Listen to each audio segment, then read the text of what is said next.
we've made it to Boston, Massachusetts, and we are at Fenway Park, home of the Boston Red Sox, the FSG's very own Boston Red Sox.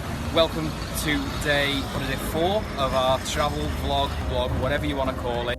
We made it to Boston, not many hitches at all. Managed to get from South Bend to Chicago, nice little flight over, and here we are. So what is coming up today? Well, it was meant to be a press conference, and you would have had some lovely footage of Jurgen Klopp there speaking into a microphone. Alas, it's cancelled because the team was delayed in South Bend and won't be getting here until a little bit later into Fenway Park for the open training session. That is still going ahead, so we'll have all the latest videos, some nice, hopefully, images of footballers meeting the fans meeting footballers. It'll be fantastic. And then after that, there's a fan night going on, just sort of around there, or maybe around there. I've lost my bearings a little bit. It'll be a boss night, and Jamie Webster will be on stage with his guitar.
Liverpool are here, they're playing Sevilla. It's their next pre-season friendly. They'll be on the pitch in a couple of hours if we can pan around.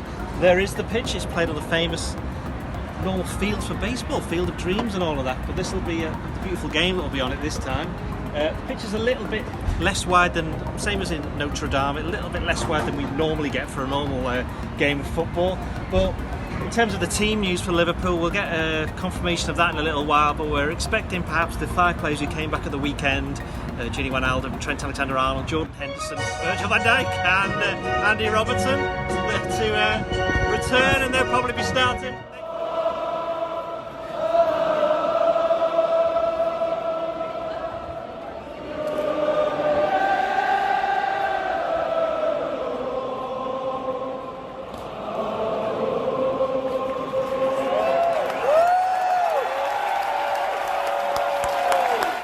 Started the game quite strongly, then went behind to a very well worked goal, to be fair, from Sevilla, from Nolito, former Manchester City man, who killed it into the top corner past Andy Lonergan, who not officially a Liverpool player, but he's been helping out, and he was given the first half.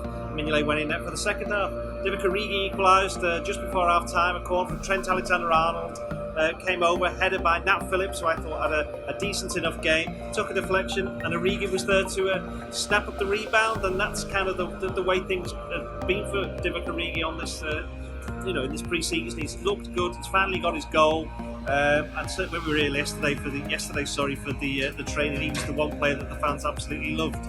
But Liverpool improved in the second half. Let's just deal with the main talking point first of all, which was the red card challenge by Sevilla's Gnagnon on, at least I don't know if that's how you pronounce his name, on Yasser Larouci. You've probably already seen it, but Larouci was on a little bit of a run, and I know Sevilla's players were complaining slightly that the ball hadn't been kicked out because one of their players, El Hadadi, was down. But the referee waved play on, Larouci runs on, and Gnagnon just basically tries to cut him in half. Brutal foul, just kicks his right leg. Larouci was down, and it's not often you see, for example, Simon Mignolet get upset, but he raced 70 yards down that pitch to where the incident happened to try and defend his teammate, and all the Liverpool players were there as well. After the game, Virgil van Dijk went over to the Sevilla player, had a few words with him, so they're very protective of what happened with Larouci. At the time it looked really, really bad. Afterwards, Jurgen Klopp said that he thinks that the player's been a little bit lucky that he has suffered a serious injury, but We know that when Larouci left the ground, he was on crutches and had his right leg in a brace, so Liverpool are still waiting to discover the extent of that injury. But they just lost it towards the end. A breakaway goal scored by Alejandro Couto, young player for Sevilla.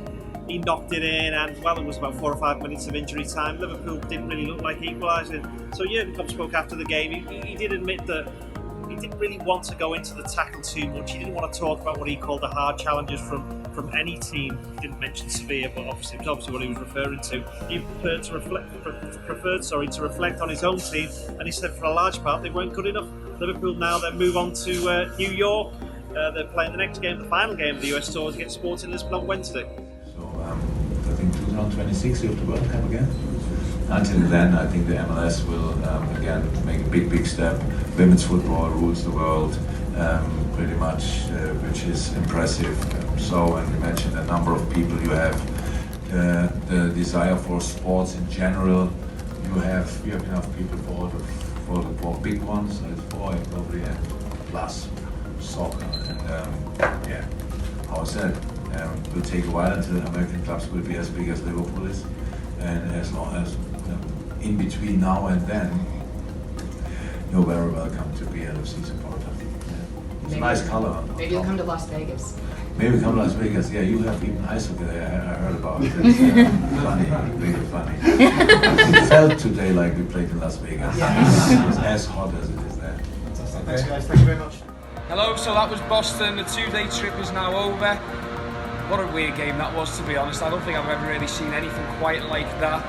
You'll probably be waking up to this on our Blood Red Instagram story and wondering what the hell happened. Why was there 3 yellow cards and 1 red card? It was the warmest day in Boston since 1991. I, as hard as you would believe, was only 4 years old back then, so that's how long ago it was.